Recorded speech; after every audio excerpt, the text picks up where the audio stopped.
Easy to preach the word of God. As I was preparing, uh, God took me through a journey. Uh, it's actually a story that I was reading from First Samuel. And so what I'll be doing is I'll be going through chapters that is from chapter 2 to chapter 7. Right? So it's one story, chapter 2 to chapter 7. And from chapter 8 onwards, the story about Saul begins. Okay. So when I was reading all these chapters, God actually started talking to me, and there was few lessons that God taught me as I was studying, meditating on His Word. Uh, the story is about the Israelites and the Philistines, which like they are constantly in a tussle with each other. And the Philistines, the Israelites are actually surrounded by pagan nations, like the Moabites, Amorites, Philistines, right?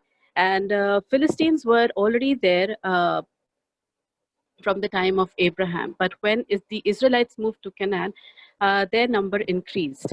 So after Egypt, after they came out from Egypt, they settled in Canaan. So even the Philistines, their number increased. Now Philistines they had a strong army because the Philistines belonged to the military aristocrats of island of Crete, and they were in, they had the influence of Greece, and so because of that, they had Greek military equipments. So in comparison to Israelites, they were more strong, the Philistines, right? And when we read in Judges, we see that how Samson had actually killed 3,000 Philistines before he died, right? And this did not go down well with the Philistines. So they became the oppressors for the Israelites. To some extent, they try to subject them, right? So again, here we see that the Israelites are struggling with the oppression. And this time it's like the Philistines that they're struggling with the oppression. They're constantly in a tussle over here, right? And during the time of Samuel, the Philistines tried to have control over the Israel so that they may not get influenced by Samuel. Now, the way God has worked with Israelites and the way God has been with Israelites is not hidden, was not hidden. Everyone around them, their enemies especially, knew who their God is, right?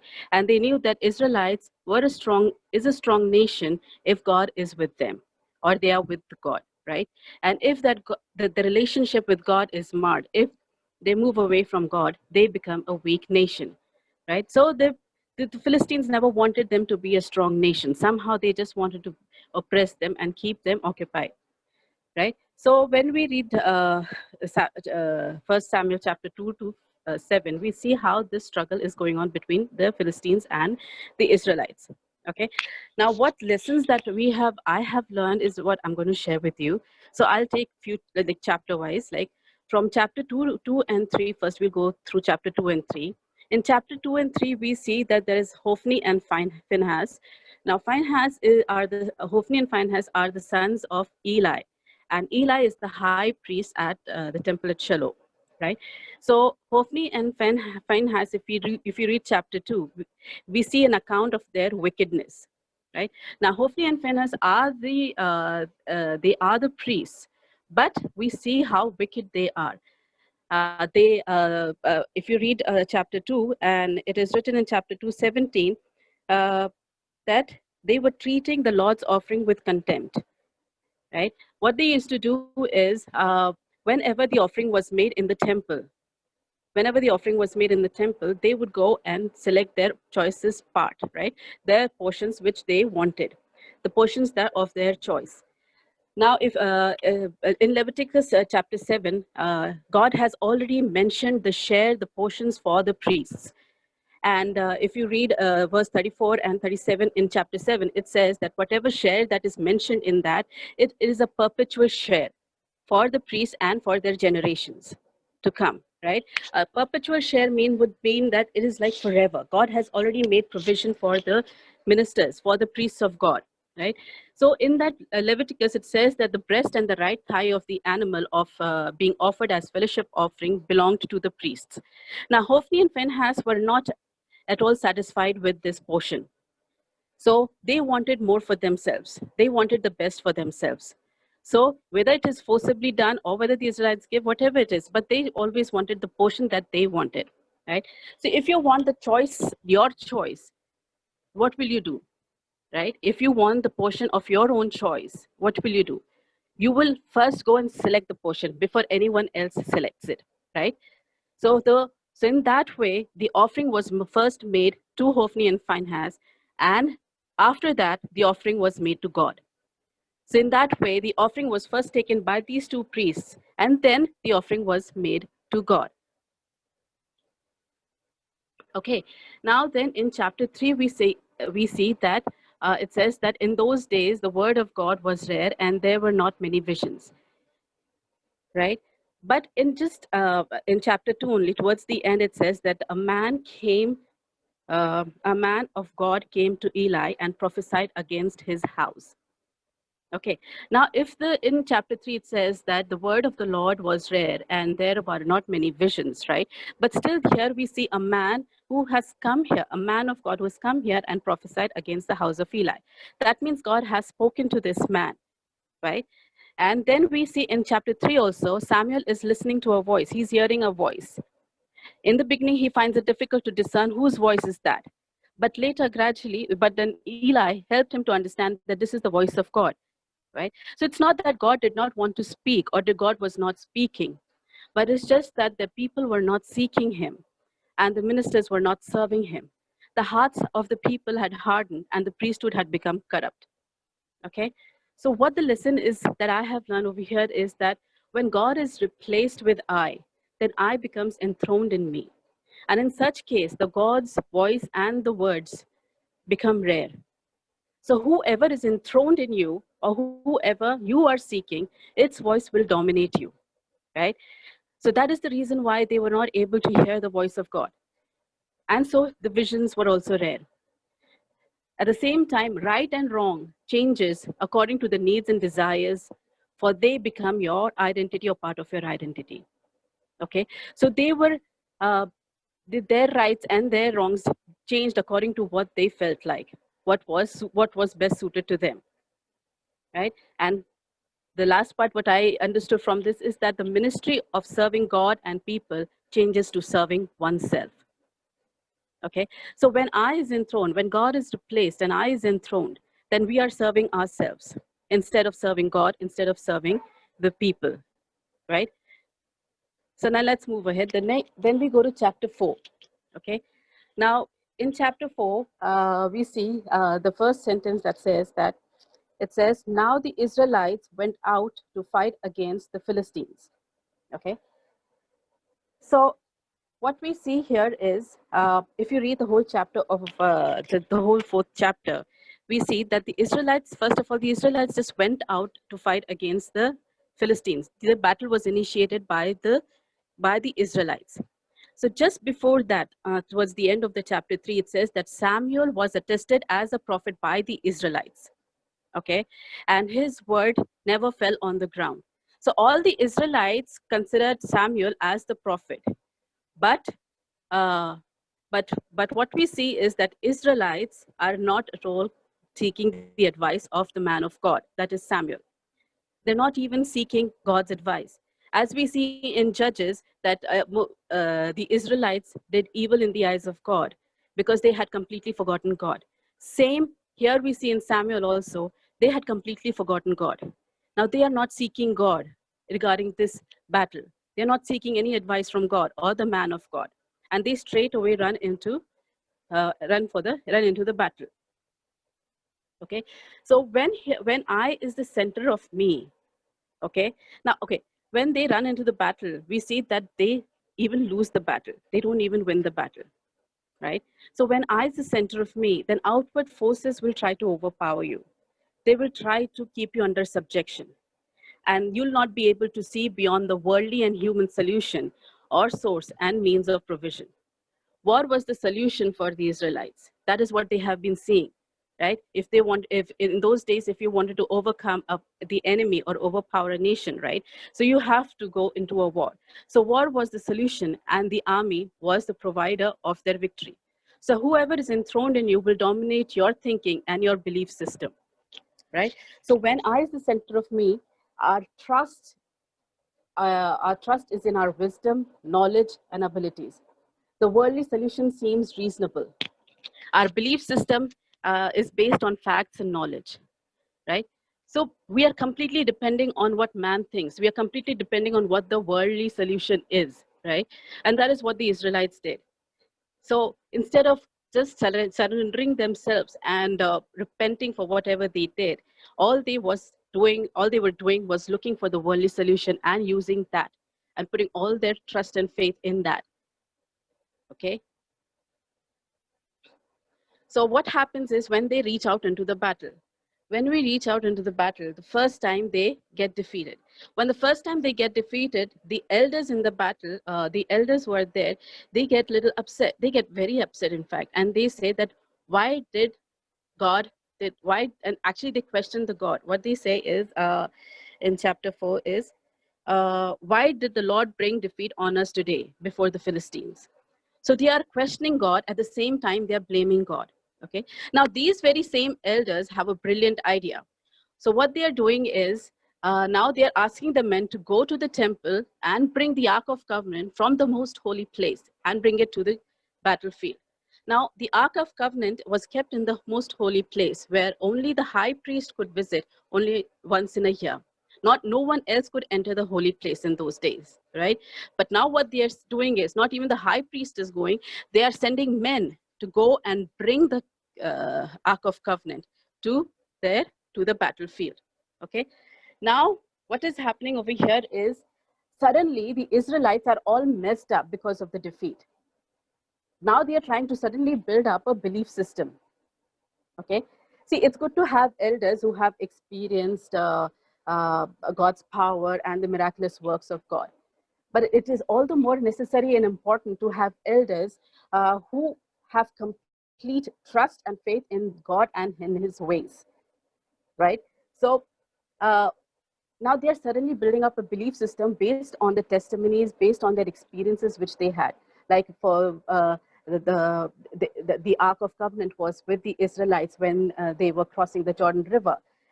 Then with the Ark of Covenant was with the Israelites when the Jericho wall came tumbling down and they were able to defeat the city, okay, or capture the city.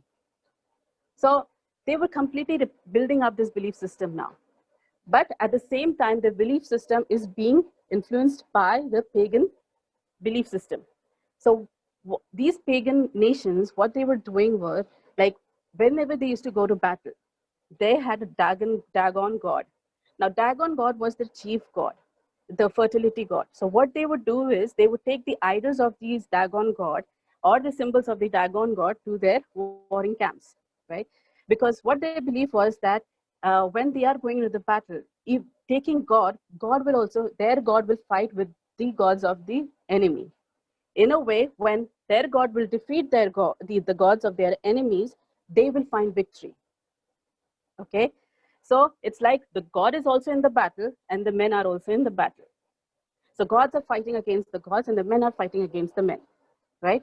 So this is what they thought now. Israelites are also being influenced by this thinking. So when the Israelites are being influenced by this thinking, their whole belief system is completely messed up. Okay, but still they just want to try anything that would work out for them, right?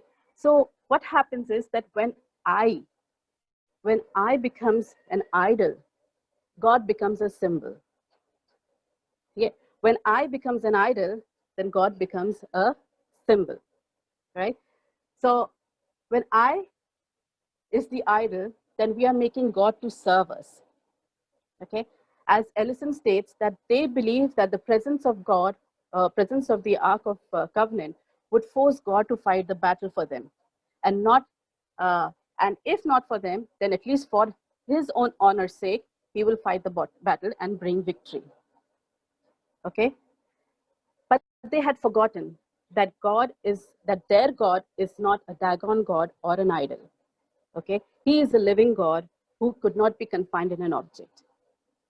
Okay, so now they changed. What they did was they completely reduced God to a a symbol, an object.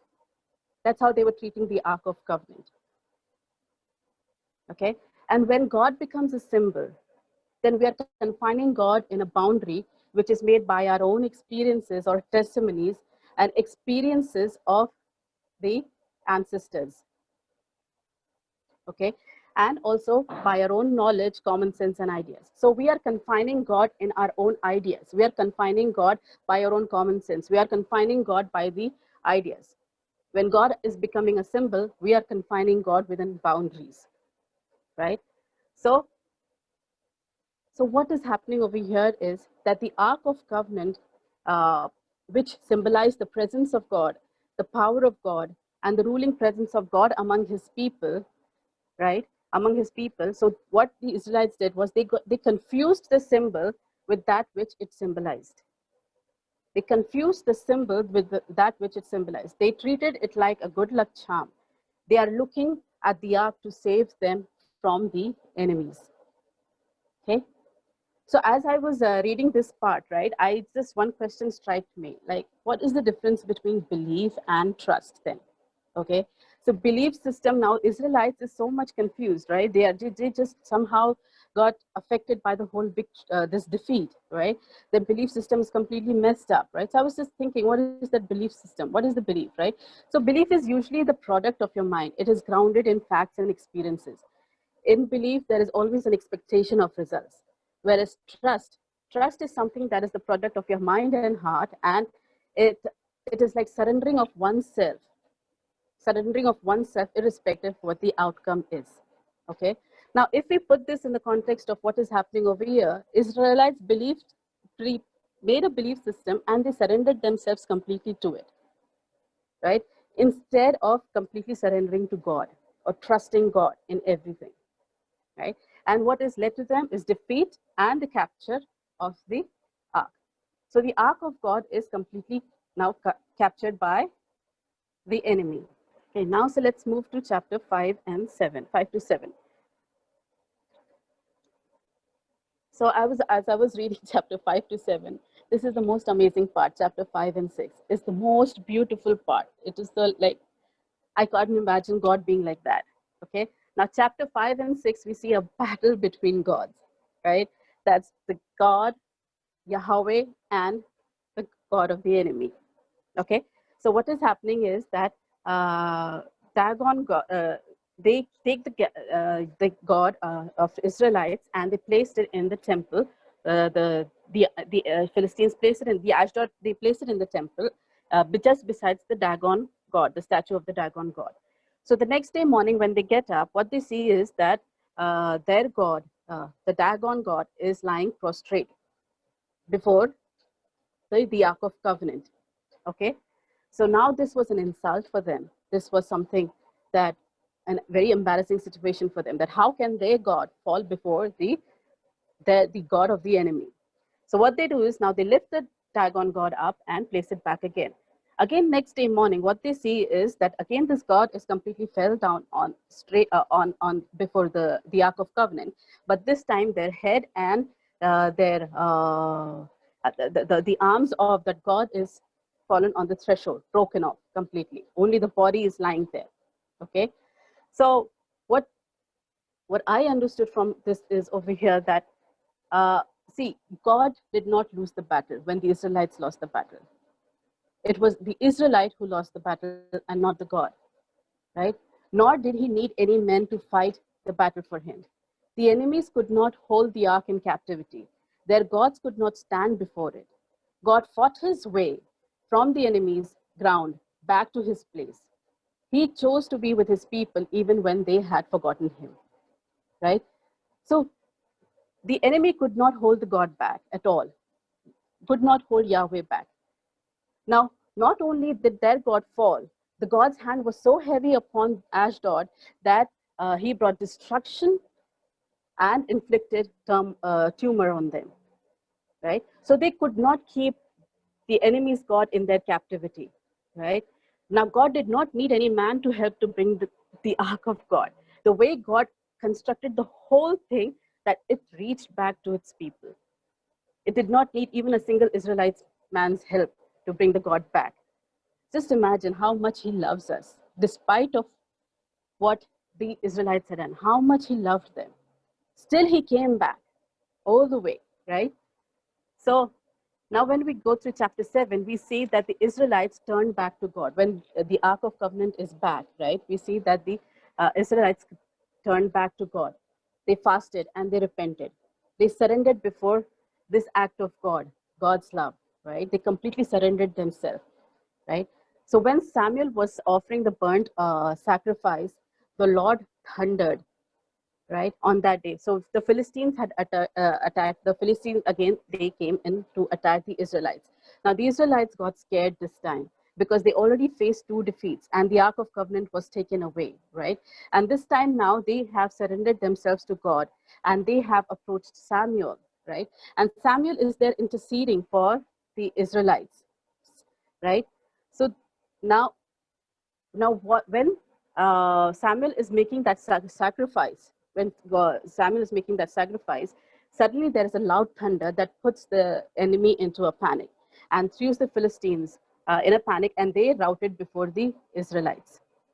Okay, they routed before the Israelites, and the enemy was defeated. Right. So when they repented, they actually brought back God into their lives. They mended their relationship with God, right? They said, okay, God, you take control. They are following what Samuel is saying now, right? Samuel is there interceding for them, and they are trusting in whatever is happening now in relation with God, right? And they just go ahead and fight the battle, and the enemy is defeated. Okay, so uh, so when God is enthroned in you, right? When God is enthroned in you, the enemies cannot stand you, right? When God is enthroned in you, they might come with their full force, but the thunder of God will rout them. The thunder of God will just, you see, now they didn't have to go and scare them away or take the initiation of fighting with them. They just routed the Philistines. The thunder of God just routed the Philistines. And the rest, what they did was they defeated the enemy. Okay? So we just need to have God enthroned in our lives, right? Well, my preaching is not very long. Okay, it was very short. So I'll just send my message over here because I was just preparing this message. God was just talking about like who is enthroned in your life. That's what the message, the topic of my message is. Who is enthroned in your life, right? Who is ruling in your life?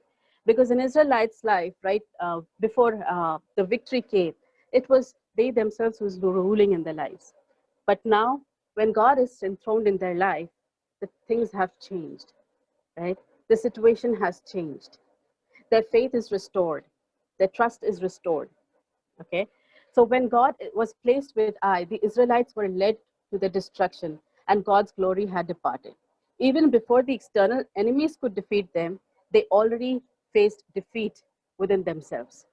Okay, because even before they went out to fight, they were already defeated within themselves, because who was enthroned in them was not God, only I. Okay, and then but when I was replaced with God, battle was won even before they defeated the enemy, and that was that their faith and trust in God was restored. Okay, so even before they started the fight, the thunder of God had already put fear in the hearts of the enemy, and they routed, right? Even before they went out to fight. But where in chapter 4 we say that Israelites without seeking God initiated the battle and they lost. So they had already lost. Now when they put their faith and trust in God, right? Even before they stepped out to fight, the God's thunder has completely put fear in the hearts of the enemy. So many a times we dethrone God and enthrone ourselves. We make our decisions and then ask the real God to bless our God's decision, right? But in fact, God is battling his way to dwell in us and in our midst. And when we do that, oppressors rout before you, the bondages are broken, his presence, ways, and provision satisfies you, and your confidence and your strength is restored, and you become the carriers of God's glory, right? So the glory is back. The God's glory is back, right? So we are the carriers of God's glory. Yes, the Ark of Covenant was the presence of, symbolized the presence of God. But in fact, we are the carriers of His glory. They, when that relationship was broken between the Israelites and God, that Ark of Covenant, which represented the presence of God, just became a symbol. Okay? But when that relationship is restored, that is no more a symbol, right? It is, so in fact, it's like your relationship and you are the carrier of God. So if we go away from it, the glory is actually departed. But when we are with God, the glory is between us, is within us, right? So I just pray that this message has blessed all of us. And I just, that this is the end of my message. It's not like a big one. But these are the few lessons that I have learned as I was studying. And that has actually encouraged me.